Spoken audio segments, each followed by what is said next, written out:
Upgrading RAM is usually straightforward, but if your computer is turning on and off with no display after the upgrade, it's often due to incompatibility, poor seating, or configuration issues.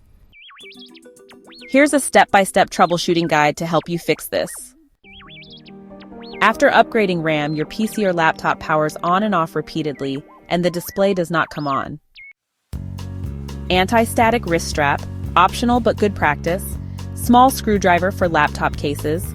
Original RAM sticks for comparison or testing. Flashlight to see inside the desktop case.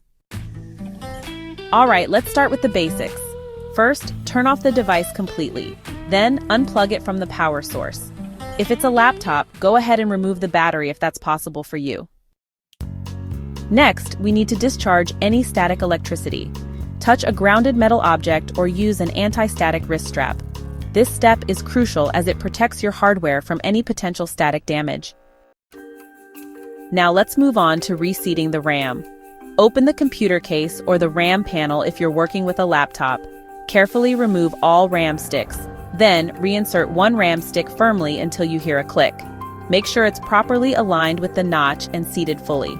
If you have more than one stick, try just one for now. Reconnect power and try to boot with just one stick installed. Watch the fan and listen for beeps. If it boots, the stick is good.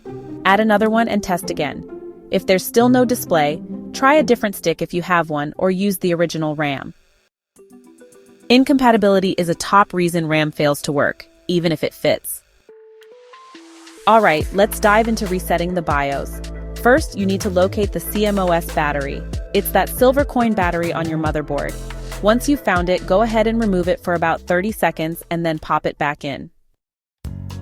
Now, if you're working with a laptop, some models require you to hold the power button for 30 seconds with both the battery and AC disconnected.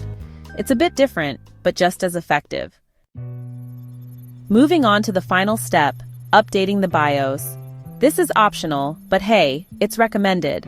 Make sure to follow their instructions carefully to ensure everything goes smoothly. Alright, so the new RAM might be incompatible or, maybe even defective. It's time to test with the original RAM. Okay, so always make sure to test known good combinations first. This could really save you some time. If your laptop doesn't boot even with the original RAM after testing, well, that's definitely a red flag. It's a sign to stop and maybe get some help. Just a quick reminder, laptops can be a bit more picky than desktops when it comes to RAM upgrades. Keep that in mind as you wrap things up.